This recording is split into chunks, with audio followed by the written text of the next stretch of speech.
Was first live and local to bring you the news this afternoon when an anti-Bush protest in downtown Portland brought traffic to a standstill. Around 3 o'clock this afternoon, cops had to shut down the intersection at Southwest 12th and Jefferson because some protesters got out of control. Portland police say they arrested 10 people on charges of disorderly conduct and failing to obey an officer. KPTV's Jamie Wilson is live in downtown Portland to show us how the protest escalated. Jamie?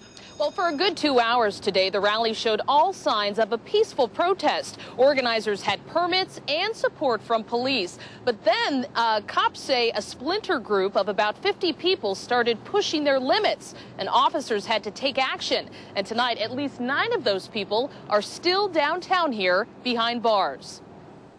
We had a really peaceful thing. Guys were singing. Everybody was talking about how we should get the regime of Bush administration out of office because it's turning into a dictatorship. On this sunny fall day, it all started with songs and speeches, but around 2 o'clock it turned into a fiery face-off with police.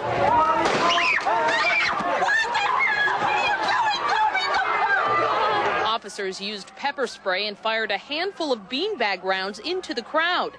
This woman got shot in the arm. And from Air 12, you can see protesters being arrested and then carted off by police. The number of police for what was going on here just was totally out of balance. Some demonstrators feel the police presence here was overkill, but officers say the group started running up Jefferson Street, darting through traffic, and they feared the group would block I-405.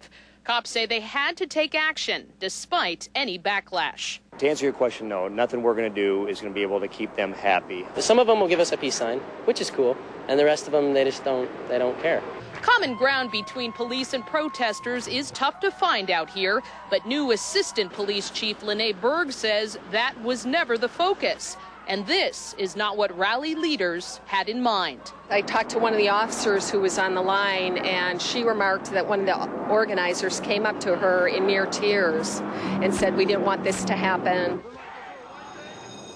And these are mugshots of the 10 protesters taken to jail today. They're booked on a range of charges, including disorderly conduct, interfering with an officer, and attempted assault. And as I mentioned, most of the 10 people arrested are still in jail here tonight, but one woman has been released, and we talked to her about her experience in jail and in the protest today. And coming up new at 11 tonight, we will show you that interview, and you can hear from her as well. Live downtown tonight, Jamie Wilson, the 10 o'clock news.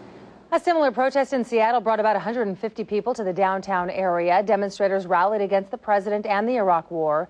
Police arrested several people, including one who was carrying a rifle wrapped in a blanket. Protesters chanted, waved signs, and wore costumes mocking members of the Bush administration. They plan to continue their protest overnight in front of the federal building in downtown Seattle. Portland has a long history of presidential protests. In the early 90s, the Rose City earned the title Little Beirut when protesters filled the streets during then-President George Bush Sr.'s visit. Police used tear gas and fired rubber bullets at protesters during a visit by George W. Bush to Portland back in August of 2002.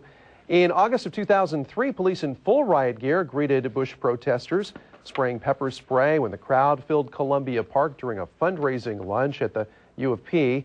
And in 2004, anti-Bush protesters got into a shouting match with pro-Bush supporters outside the president's speech at Southridge High School. Remember, Fox 12 is the station to turn to for breaking news. We're first live and local with coverage of news as it breaks. Then don't forget to join us every night for updates on that breaking news on the 10 and 11 o'clock news.